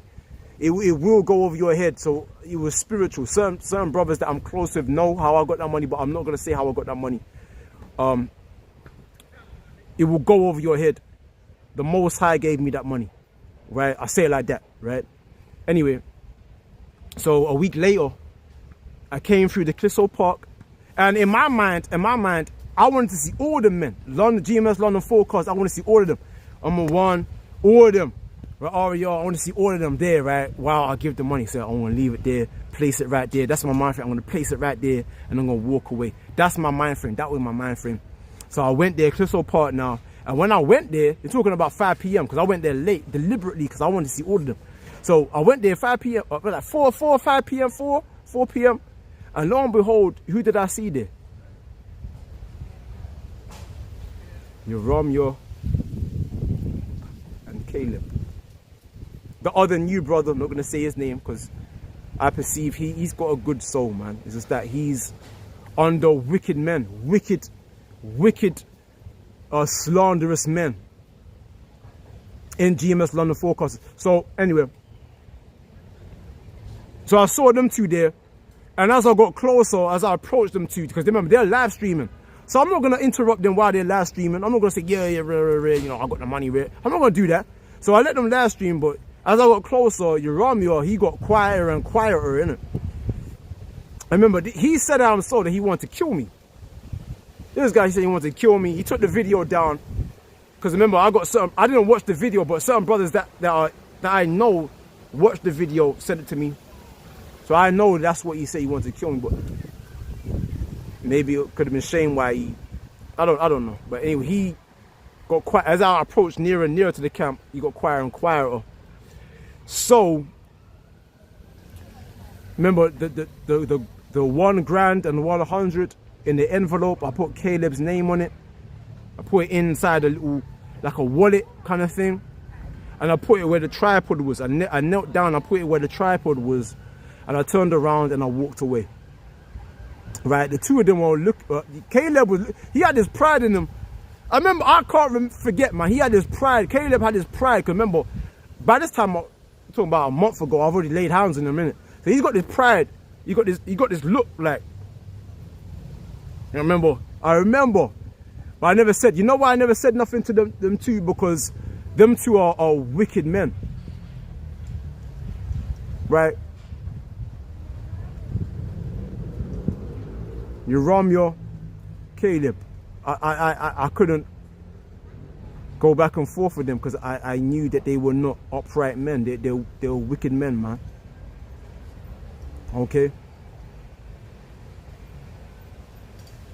They were wicked men. I couldn't engage with them, so I left the money there by the tripod. I turned around and I walked away. Right? Because remember, I already told Caleb, the man that I laid my hands on, that I would give him his money at that exact same time. So it was all through the spirit of Yahweh Bashim Yahushai that the Lord gave me that money at that time. I know it was the Lord did that because I had no income at the time. So when the Lord gave me that money, I knew it was the Lord's will. And that's why I waited a whole week to give that money in that envelope. I put his name there. I told him, listen, this is my fulfillment of my pledge. I made my pledge to you. This is a fulfillment of my pledge. Put the money there by the tripod and I walked away, done. You know, because in my heart, in my spirit, Caleb is not a deserving man. He's not deserving. Deserving of what? Of my apology. He's not deserving of my apology. Like I said, in the kingdom, we'll probably all be laughing about it. But I'm not gonna. I'm not going to bow to a wicked man. I'm not going, because you might say, oh, he had issues, because your Require.com made a video saying he had issues, right? And he's trying to use that as an excuse as to why. Listen, man. Caleb knew what he was doing. I keep saying his name. I don't want to say his name, but I'm the type of man, I'm not going to beat around the bush. He knew what he was doing, man. He knew it. He premeditated. That's why he printed off the paper. He printed it all out. He knew the ramifications. He thought about the Most High. He thought about all of that. He didn't care. In his mind, he thought that I stole the money. The money was in my name. The individual, I'm not going to put that person out. The individual said Brixton Prophet on the envelope, which is me. Right? So now, all that rare. So now, when I drop off the money now, and I walk away, I go to, remember this is all Clissold Park, which is in Finsbury Park. Finsbury Park, right? So I take the train station, I take the underground train station to Brixton Underground Station, right? So when I get off at Brixton Underground Station, when I start to ascend up into the staircase to leave, I get a phone call. From an unknown. It says the number's there, but I didn't know who it was, because remember, by this time, all the men of Gmslondonforecasters, I've deleted all their numbers at this point. So I get a number now, and I answer the phone call. It's Jeromeo, the same, literally, just an hour ago, I dropped off the money. So he's now phoning me. Remember, it's him and Caleb there at the camp. Ram is phoning me saying, and this is his words, this is literal words. His words was, we see your money and we don't want it. We don't want it. Are you going to come back to get it? And then I said to within myself, I was like, but then what was it about them? I told the brother Caleb, at this time you're gonna get it, and I gave it. But obviously, he didn't think I was gonna give it. An evil suspicion overthrew his judgment. So his whole thing was, I don't want to teach with you no more. Rare. Counselor said he brought out all the information on me, all the paperwork, like Agent Smith, some Agent Smith type shit.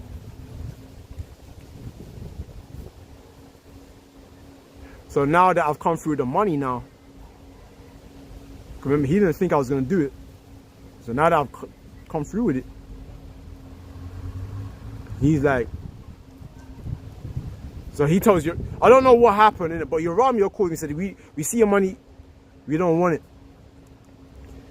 So in my mind, I told him to repeat himself, innit? Because I was like, I thought that they would take the money, right? It talk about if you had honor within yourself, you would take the money and said, well, I did tell you that you was gonna get that, your part of that $3 grand. I'm talking to Caleb. And then but Jerome is not. In my mind, I'm like, in my mind is like, first and foremost, who's we? This has got nothing to do with you. This is about me and Caleb. This is between me and him. So Romeo, this guy is short, the GMS exhort the Most High, he's getting involved in a situation that's got nothing to do with him.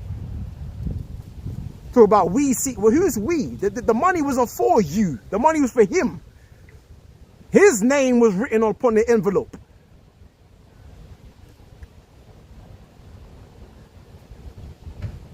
You know, so I hung up. Basically, I asked him to repeat himself. He said the same thing, and then I hung. Like, I hung up the phone. I hung up the phone.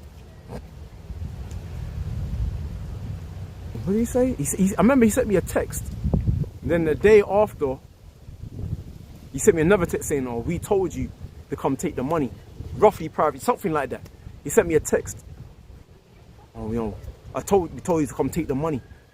I heard certain things through the grapevine. I heard certain things. I hope it ain't. I pray it ain't true. I heard things, and I heard they left it in the park. The money that I put down, the 1,100 in cash money, I heard they left it there. Yeah, they didn't take it, despite me. Right? That's what I heard. Chinese whispers. I don't know if it was true. I don't know if one of them man went back there to take it. I don't know. That's what I heard. Right? So even though I laid hands on the dude, the same day that I laid hands on Caleb, I prayed for him. The same day that I laid hands on, I prayed for Caleb. Right? Because like I said, it was a friend to a friend. An apology, I don't respect him. That's just the honest truth. I don't respect him. If you truly want a man to apologize, the Bible gives you the instructions of how to make a man truly feel sorry for what he's done to you. And rendering evil for evil, you are never going to get an apology from that man. Right? If you want to overcome evil, you do it by good, not by evil. And I told the men in London Forecasters that when I was amongst them, this truth is not about how many punches you can throw, it's about how many punches you can take. This truth that we're in on, brothers and sisters that we're in on in this truth, sincere. This truth is not about how many punches you can throw, it's about how many punches you can take. And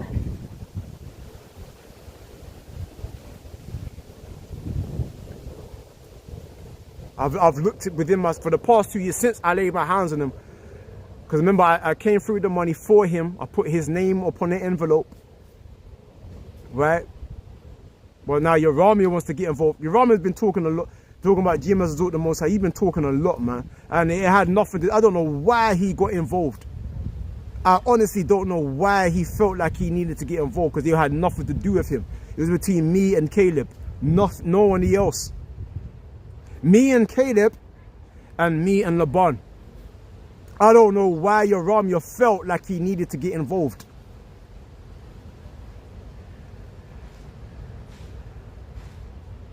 You know.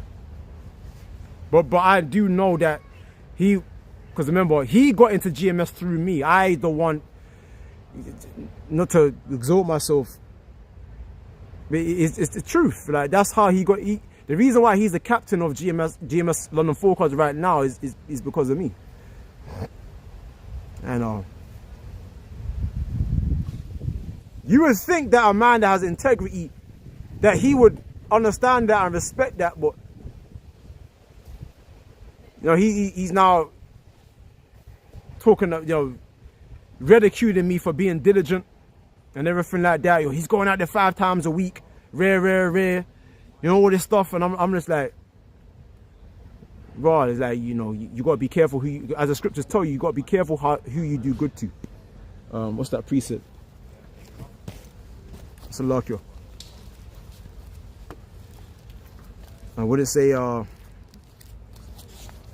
Like I said, I didn't really want to. I also wanted to talk about everything. but this is precept. So it says, Sirach chapter 12 verse 1, when thou wilt do good, know to whom thou doest it, so shalt thou be thanked for thy benefits. Right, so when you do good, you got to know to whom you do good to, right? So yeah, so he got, Ramio, James, the Most High, he got involved. It had nothing to do with him. It was between me and Caleb. Anyway, so I laid my hands on Caleb. I pushed him. Hey, let me tell you something, man. Let me tell you something. When I laid hands on Caleb, right, that same day that I laid hands on him, because remember, I did it in front of the whole camp. The entire camp was there, present. GMS, London forecasters, they were all there when I did that. And when I did that, Ahab quickly runned over because he knew it was over him. But in my mind, I was like, it was already premeditated. My mouth thing, I was already by myself. So fuck it. You know? That was my whole thing. And what happened? I knew it was over for me. I already knew that. I already knew once you do something like that, once you lay hands on a man, it's over. But I didn't care at that point because, like, I was already by myself even when I was in Great Millstone. I wasn't like the rest of them. I was taught in the streets, then man taught in the bushes. So anyway, so you should have seen the look on Laban, man. Laban, he had this look of glee, like he was happy that I was out of there. Like, because remember, that's why he was moving the men around in London forecasters, within London, moving them without telling me, not without consulting me, right? Discussing things with me. He was moving the men around without me knowing, and I knew that he just wanted me out of the way so he could have it for himself. And when I did that, he was like, yeah, man, you might as well just go. Yeah, he had this look in his face, right? The smile, like this little grin. I was like, I knew it. Right? I was like, so I was like, whatever. But like I said, but let me tell you something about Laban. I don't hate Laban. Even though he did that, I don't hate him because I understand him. He feels inadequate to me. He feels like, that's why he had that secret competition with me.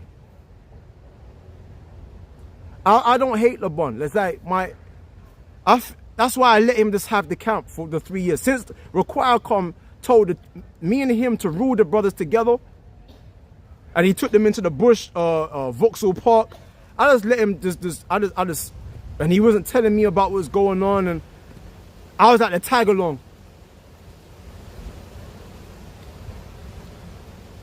And I moved into the streets, and he was in the bush. I didn't hate him because in my mind, just have the camp. If you need it that bad where you're gonna supplant me for the men, just have it. Keep it, man. I don't have them, man. You know, because I understand Laban. Laban feels like he's got to measure himself to me. He feels like he needs to have that power, and I was like, have the power, bro. You know, I don't care about these things. I'm not gonna confront you about a situation that should have been addressed when we had that FaceTime council with Requirecom. It should have been done and dusted right there and then, but you've literally, that shows you that he didn't care about anything that was said. He went right back to it. So I was like, you know what? If it means that much to you, where you're prepared to disobey a direct order from Requirecom, the second in command of Gmslondonforecasters, if you're prepared to do that, you know what? Keep it. I'm not going to go back. I'm not going to confront you about this, right? So have it. I don't care about that vain glory, that corruptible crown.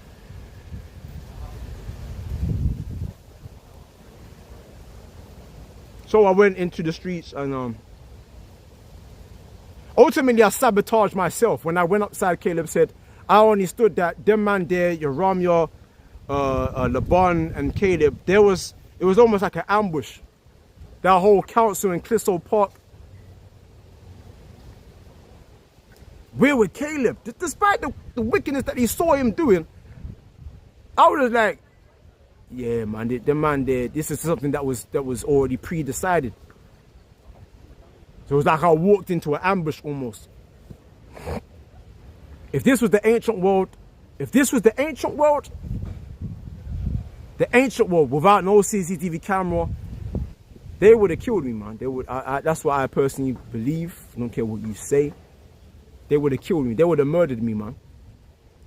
The fact that I was given that lump sum of money, the $3,000, right? That multicolored tunic, right? The multicolored vesture, right? They would have had me killed. That was, you know. But then, so yeah, I laid hands on him. Am I going to apologize to Caleb, London Forecasters? They don't know what happened, man. Even Raquacom, the second in command of GMS London Central, even he don't know. He's been gaslit by the very same men that he's defending. He doesn't even know that, man. He's been gaslit by he's been deceived by the very same men that he's defending.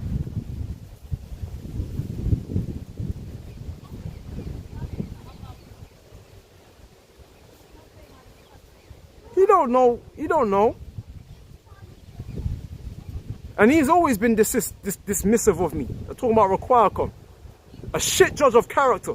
A terrible judge of character. Raquacom. A terrible judge of character. Terrible. But he's all through the spirit, obviously. But, you know, the Lord, he wants things to happen. But ultimately, I walked out of Great Millstone. I sabotaged myself because I knew that at the end of the day, when I was in Great Millstone, I was always by myself. I was in the streets, the man were in the bushes. So I sabotaged myself by laying hands on them. I sabotaged myself deliberately.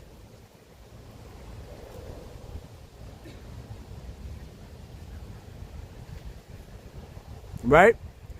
So I left by Jack Jones. How many of you guys in GMS, you dick sucking, cock riding guys in Great Millstone? How many of you could walk out of Great Millstone on your Jack Jones, right, by yourself? Like I'm not trying to praise myself, man, but I'm thinking about guys that you talking all this shit about me. Could you do that? Could you do that? Could you do that though? Could you walk out of Great Millstone on your Jack Jones and start up your own camp from scratch? No, you couldn't, because you put too much value on Great Millstone. You put way too much value on Great Millstone, man. Way too much value. You are cock-sucking niggas, man. Dick riding, bending over the desk ass niggas. I have to put it like that DMX type shit. You're not rooted in the truth, rooted in Yahweh Shai. You're rooted in Great Millstone. There's a difference.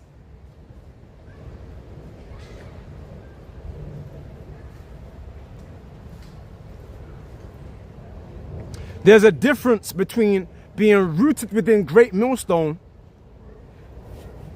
and then being rooted within Yahweh Shai. There is a difference. And I guess I didn't lay too much value on pleasing men. Dick sucking and cock riding. So I walked out on my Jack Jones. I sabotaged myself. Cause I was like, man, fuck it, I was by myself anyway. So fuck it, I'm just going to go out there in the highways and byways and teach as I always did. And seek after the incorruptible crown. Now you might say, did I do wrong by laying hands on the dude? The way I always saw it was, we're men, like, that's how I saw at the time, that's how I saw it. Like, we're men. Like, if he did the same thing to me, if I revealed Caleb's secrets and he went upside my head, right, even after I went upside, for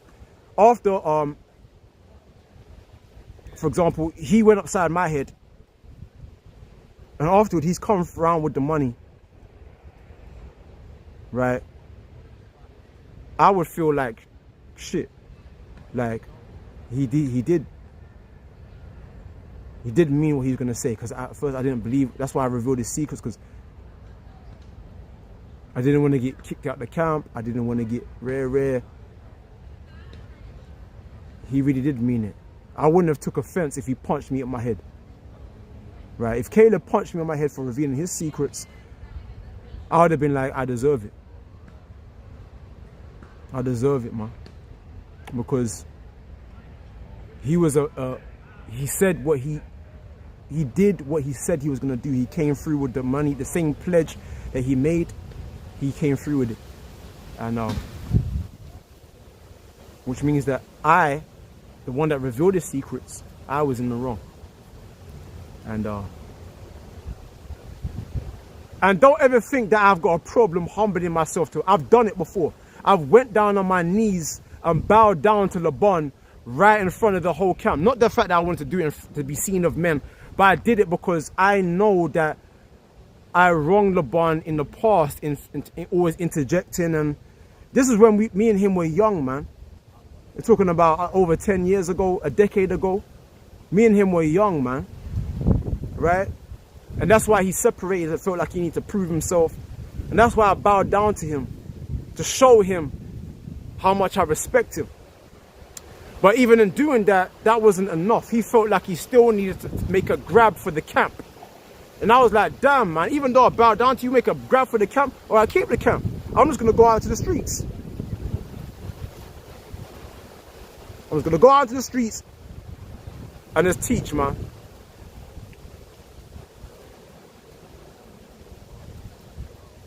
And then the money, and that's what I said, Gabar, the elder apostle Gabar, he made that video about, you know, me, right, how I laid hands on him. He didn't give a crap about that, man. He was just using that as leverage to back up Manasseh's upboard, man. Okay? He doesn't care to invest. Because remember, a lot of these elders that made all these rebuke videos on me, they didn't care, man. They didn't even watch the video, but they're there making videos about they're there making rebuke videos on my video that they said that they didn't even watch. They didn't even watch the video. So like, why are you rebuking before you even examined? So that's a shame onto you, man. Give a damn if you an elder, right? Like Paul, for example, Paul, our ancient foreparent Paul, he pulled over Peter and he told him, listen, you can't be sitting with the Israelite foreigners, and as soon as the Jews come in, you switch sides, and then Barnabas got carried away.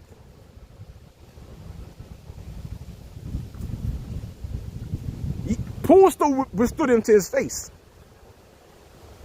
But Peter could have turned around and said, man, who are you to tell me anything, man? What, you just came in yesterday. Plus, look at your record, man. You've been kidding brothers in the church, rare. You know, Peter could have been a stiff neck and done that.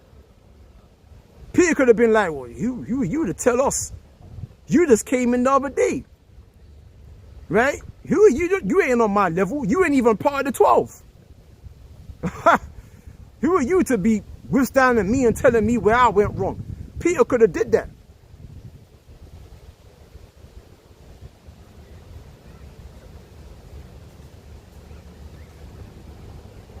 Do you understand what I'm saying? So with London, I said this whole video is just the reason why I won't put this video out there is to put it out into the cosmos. The men in Great Millstone, you can't tell them nothing, man. You can't tell them nothing. It's all about saving face. It's all about pride, ego, even unfortunately, man, as fortunate as I would say it, even with Elder Apostle Gabar, man. That's why he did that video, you know, back in Manasseh's Upper. As much as I will always respect the Elder Apostle Gabar and the other Elder Apostle Tahar. I will always, because they taught me what I know about Revelation, Genesis. But even in this, they don't understand. Elder Apostle Gabar, he doesn't understand the depth of what went on, and I don't think he cared. That's the thing. Not that I want him to care, but that's the truth. I don't think he cared.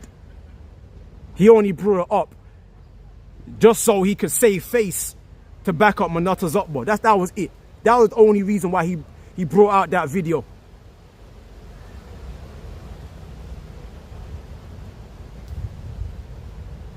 purity and purpose. Imagine being that angry,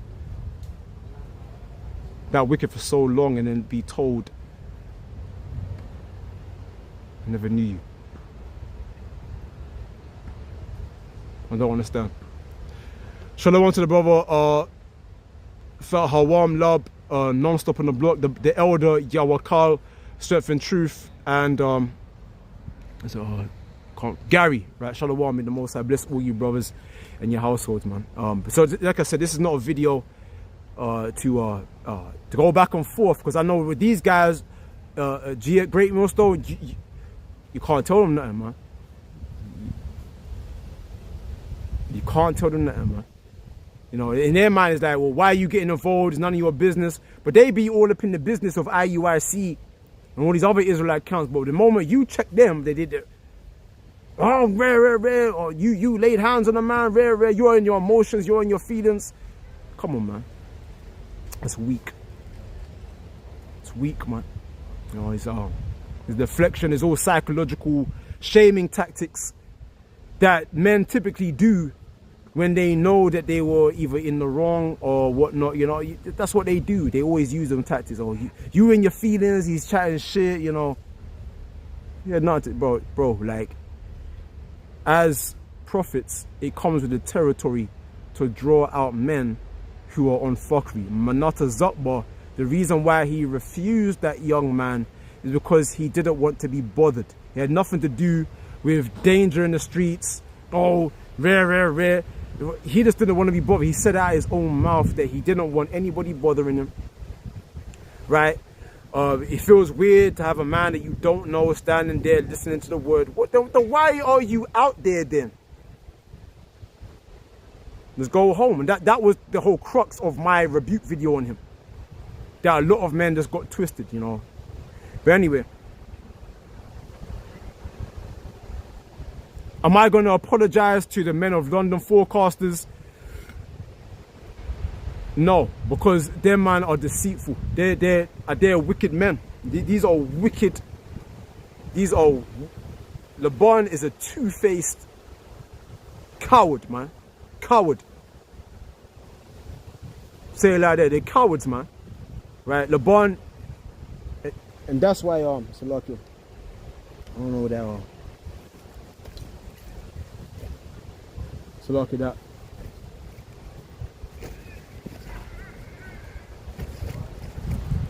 And this video is quite lengthy. What is it? 1 hour. Like I said, it's lengthy, man. Okay. But that whole video, I'm trying to bring up my. Where's my phone? Man? Right there you go.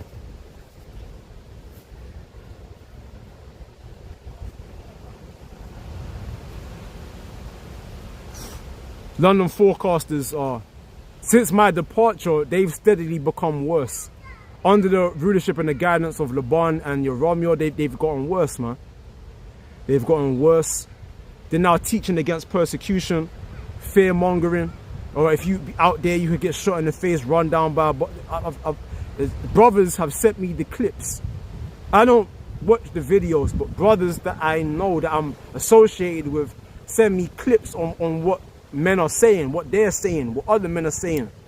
So I've watched the little clips, the little 3-minute clips, and now they're saying that it's a merit. We believe it's a merit to be out there. You goddamn right, it's a merit, man, to be out there in the highways and byways. It's a fucking merit to be out here. Right? We take pride in being out here in the highways and byways, man.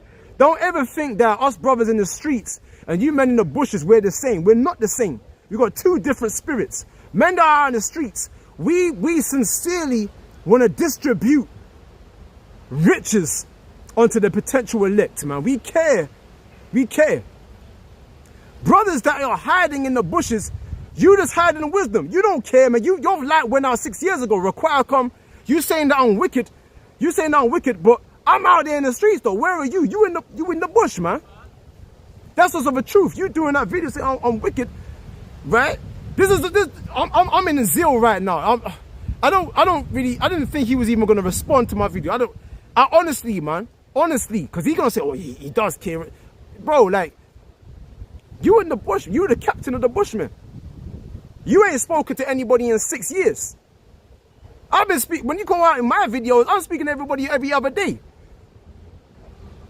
Talking about I'm wicked and telling me that I should go to obscurity where I belong. You don't know if I belong in obscurity. You don't know. You don't have your hands on the book of life to decipher whether I'm going to go to obscurity or where I belong, or whether I belong in the kingdom, the world to come. You don't know that, man. You know, judge nothing before the time, as the scriptures tell you, man. But, so look, there's a lot I've been said. There's a lot to say. That's why I haven't brought out the scriptures. It's nearly 2 hours. This is the longest live stream I've ever done. The longest live stream I've ever done. I'm talking about nearly 2 hours. I'm pretty sure that most men are not going to watch it. Shalom to the elder Sagallah, Barakim, Shalom, may the Most High bless you in your household. There's a lot of information, man. There's a lot going. There's a lot, and I can't do it in 10 minutes, 15. I can't do that. And that's the whole point of me doing this, is to address everything that's been said about me laying hands on a man, to address the whole situation, the truth of what really happened in Gmslondonforecasters, the whole situation, why I did a rebuke video on Manata Zotba. So the wind is blowing, man. Shit my eye, man. Right? But so this is this, right? That's how guys fall out as well, because they burn themselves out. You got guys who go like maybe 3 times and even 4 times in 1 week. Camp, you know how much that does to your body? Nigga doing camp 5 days a week, guys. But we do it, man. It's too much. What the hell are you doing? Like, and then they come with it. That's why I don't do videos, cause I do camp. Yeah, bro, your ass is sweet. Oh, yeah, you're being silly, man. Yeah. Just do the camp once. Well, we do the midweek thing. Some brothers do that. You know what I mean? Because brothers work on certain days or whatever the case may be. That's understandable. But just don't stop trying to overcomplicate and go above and beyond. The camp is once a week, and you do your shows in the week. It's as simple as that, man. I want to do an extra day, and that's cool. But you're going 4 times a week. You know, you're going Sunday, Tuesday, Wednesday, Friday. You know what I mean? Then he goes to Saturday main camp. It's like, bro, like, what are you doing, man? Like, what the hell are you doing? Like, let it go wash your garment. What's wrong with you? Right. Let me tell you something. That's that right here. These man, that was Gmslondonforecasters.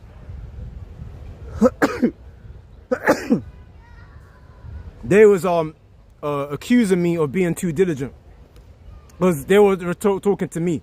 They were talking about me, but they're not gonna see me. I say names. I don't like beating around. I can't do that. I don't like it. It's just not. I can't do it. I just rather just be straight. I just say names. These guys, it was me who they're talking about. Okay, accusing me of being too diligent, going out there 5 times a week or whatnot. This is something new. They've been, and it all started, because you might hear Yoram, GMS Resort the Most High. He was accusing me, right? So, bro, it all starts with the source, which is Laban. Laban is the source. As you heard him speaking, the dude in the back with the eye patch, the one-eyed guy, he's had this secret competition with me from day.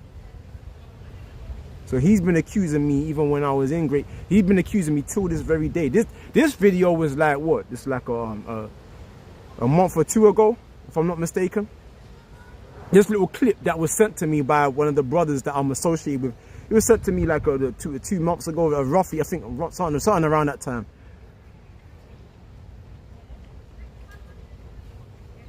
This has been going on from a long time. Them accusing me. Oh, you know what? He come to camp with his laces untied. Oh no! Like what? He come to camp with his laces. Oh, that means he can't. If he can't order himself, he can't take care of us. You know, stupid dumb shit. Like that's just an example. I'm not saying they said it, but just like that. Like just trying to nitpick at anything I do so they can feel better about themselves. Jealousy, man. Secret competition. They've been doing that so they're doing it to this day, even now that I'm not even a part of them now. So this has been something that's been ongoing. This has been an ongoing thing for a long time. Require come in his arrogance and ignorance, man.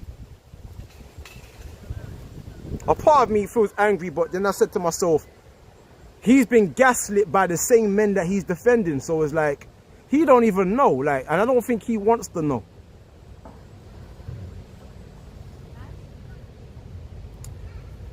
But that's the whole point. Me and Caleb, in terms of me laying hands on him, because I want to shut out because it's nearly, what, 2 hours now. Me laying hands on him, like I already told you, the same way you judge another, the same way it shall be met unto you. The same measure that you judge another shall be met unto you. If it was Caleb that did the same thing to me, if he went upside my head, I would feel like I deserved it. I'm just being honest. I wouldn't even take offense to him hitting me upside my head, because I know within my integrity as a man, according to the standard of the Bible, my integrity, that I wronged him. Right, Grace 144 Shalom. Honestly, they don't care. The reason why they brought it all out, the shit on me, was just so they could save face of Great Millstone, so to defend their boy Manata Zutba. That's all it was. So we've learned something about Great Millstone. We've learned something about them, that these men can't be told anything. They take great delight in talking about the things of other men, but when you come down, when they fuck up, when you call out their shit, oh, you emotional, oh, look at what he did 10 years ago. You can't tell them. You can't tell them shit. So it's almost like that knowledge that they have has puffed them up so much to a point where they feel like they can no longer be admonished. And it's not even minor men in the camp. It's elders, men of reputation, men of repute. Even going as far as the elder apostle Gabar himself. As much as, I ain't gonna lie, I love the elder apostle Gabar. I say that within myself because I've learned a lot from him. And I feel like he's been dragged into a situation, even though I feel like at the same time, you know, you can't really excuse him because he should know better. The fact that he's talking about a situation that really he knows nothing about. Neither does he care. He's just trying to back man up the Zutba. Because remember, GMS, the elder apostle Gabar, I perceive a very malicious spirit within him. I do perceive that.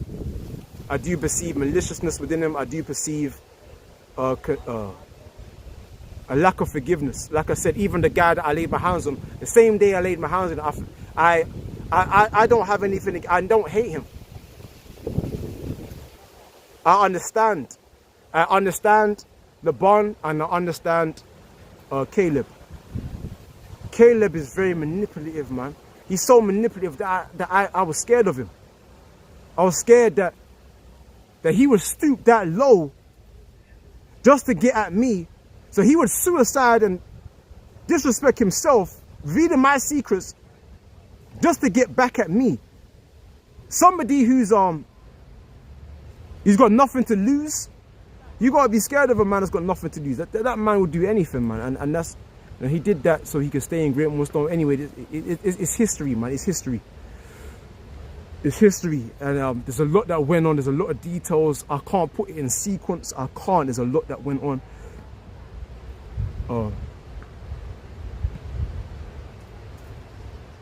I don't hate any of them. Do I feel angry at times? Yes, I do feel angry at times. I definitely feel angry. I feel like I was wronged. I feel that Laban, that two-faced, fork-tongued, power-hungry guy, even though he was told to share the camp with me by Raquacom, he took it for himself. When I told him to share the camp, he didn't want to do that. I feel angry, but at the same time, I understand why he did it, because he feels inadequate. He feels like he's got to prove that he's a somebody. Me, I never felt that way. I never felt like I need to prove. I always felt like I had it within me anyway. Right? A lot of men were jealous of me. Even your Cal in that camp, you were jealous of me, man. He said it to me to his face. To my face, to my face. He said he was always envious of the fire that I had within me. So the wind is blowing. The wind is blowing right now. He felt like you always envious of the fire that I had within me. Yakal, the brother Not to put his business out there, you know, but.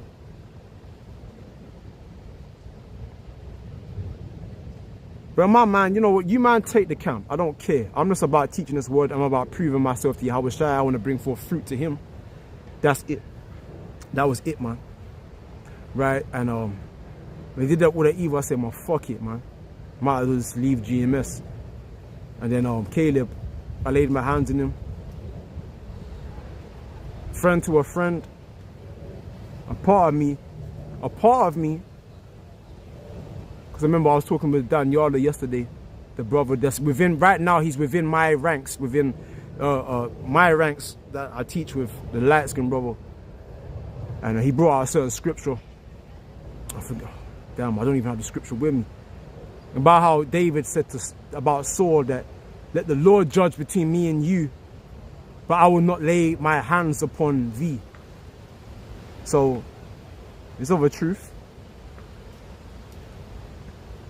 But do I feel remorse?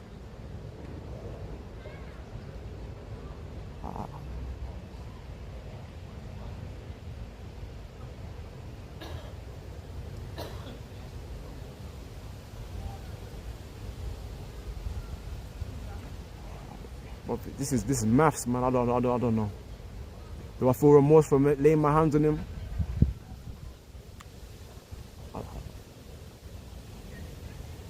Like I said, if he did that to me, and he laid his hands on me, I would understand, and I would know that I was in the wrong for revealing all his secrets.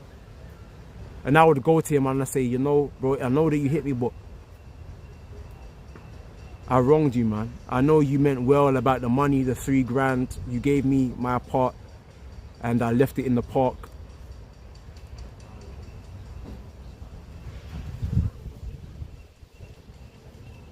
I wronged you, man. That's me. That's what I would do, according to the standard of the scriptures. Remember, we all got to meet the standard, which is what the Bible, and that's what I would say to him.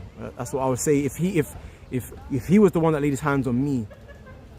I wouldn't feel offended. I wouldn't feel like wronged. I would be like, I deserved it, because I wronged my friend. That's how I saw it, man.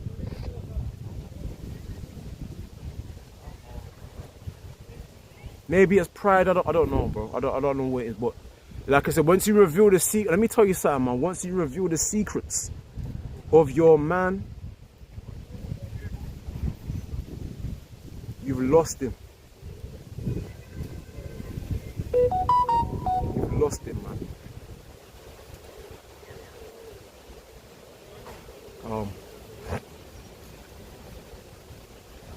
I don't know what else I have to say, because remember, it's over 2 hours. It's the longest live stream I've ever done. Sorry for how long it is. It's long. Not only that Elder Tahar gave a decree that if you in any outlawed motor club, you should be kicked out, but he got to say, which is crazy. But anyway, I don't know. I will never bow down to a wicked man. Them man in Gmslondonforecasters, these are wicked, manipulative, deceitful men. I don't care what Require says. These are evil, wicked men. I don't care what Require tells you. He don't know. He doesn't know. He doesn't know. He don't know.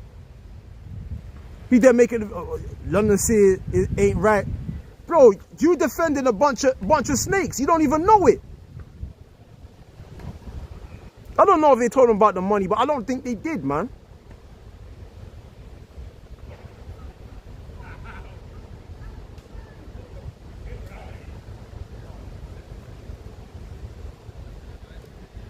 Do I have anything else to say?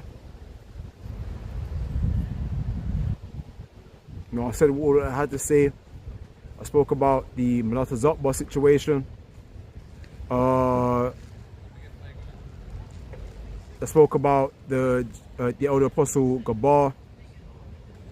I told about the the situation between me and London Forecasters. Like I said, I'm just putting this out into the atmosphere. I'm putting it out there. I'm not expecting a response. I said that in my Rebuke video on GMS South Carolina. I'm not expecting. I never did. I just put it out there, right? I don't know what else come to my head, but anyway, I prayed for a double portion. Don't, man. Don't, man. You know, I'm nobody out here, bro. Shalom, man. May the Most High bless all you brothers. I'm talking about brothers that are sober. You brothers that are sober-minded. You haven't been infected with that dick riding, a meat riding spirit, man. Right? You have an unbiased discernment. You trust your discernment. That's what this video is for. Right, brothers that trust your discernment, your judgment. Okay, this is not video not aimed towards men that can't be rebuked, because you can't tell these guys nothing, because these are dick riding men. Okay, but anyway, with that, and I'm not saying I accuse anybody of it, but these things are facts. Okay, all right. Shalom, man. That's the truth of London Forecasters.